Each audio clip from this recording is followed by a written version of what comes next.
ዘላለማዊ ቀልድ እንናገራለና ነፍሱን ይማረውና እሱ ባለው ካሳ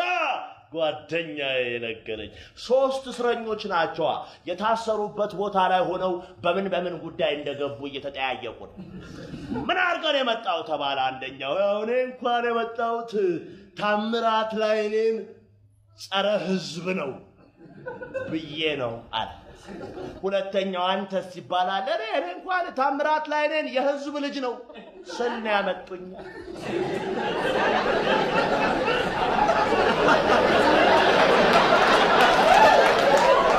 ሶስተኛው አንተስ ይባላል በዘውድዬ ሞት እኔማ አለልኛ እኔማ እኮ ታምራት ላይኔ ነኝ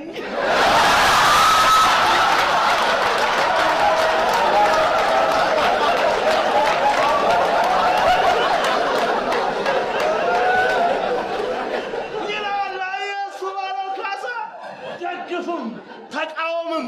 እሱንም ሁን አታመልጥም ይላል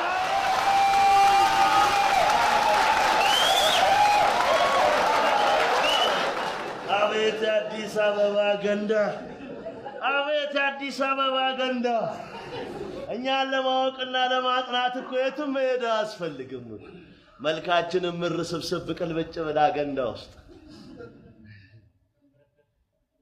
መጽሐፍት ገንዳ ውስጥ የሚጣሉበት ዘመን ላይ ደረስን ተመስገን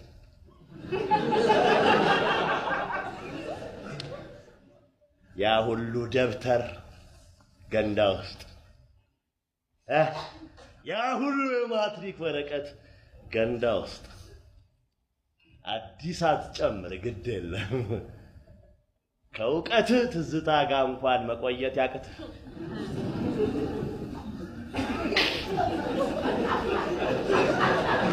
አዲሱን እኮ ወረቀቱ ብዛት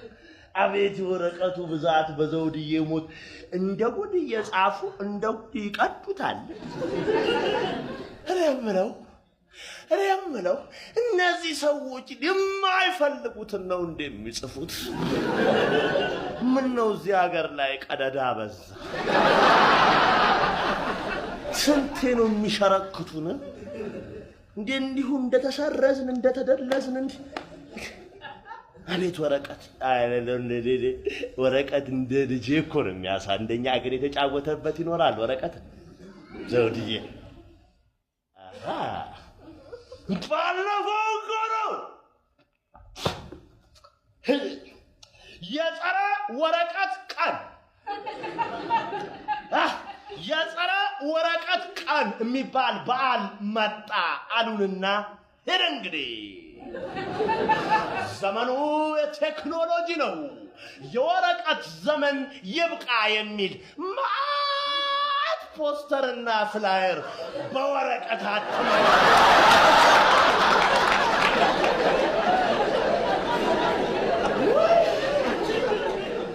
አንተ ነው የሚገርምህ በዚህ ያልናደብ ትለዋለህ አይደል ከዛ አንድ ኮሚቴ ምናምን የምትለው ቦቆልት አይጠፋም አይደል አየር ላይ የሚበቅል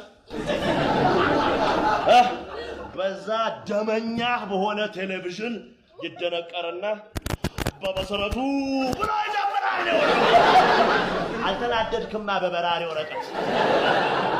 የዘንድሮን በዓል ከሌሎቹ በዓላት ለየት የሚያደርገው ብሎ ይጨምርልሃል ስለ ጸረ ወረቀት ግንዛቤ የሚያስጨብጡ ከ2 ሚሊዮን በላይ በራሪ ወረቀቶችን መበተናል ያኔ ሰው ከሆንክ ነስር በነስር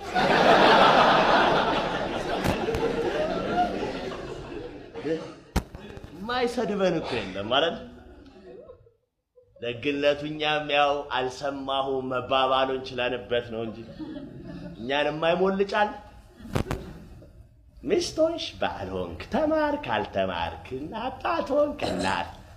ማይሰድባል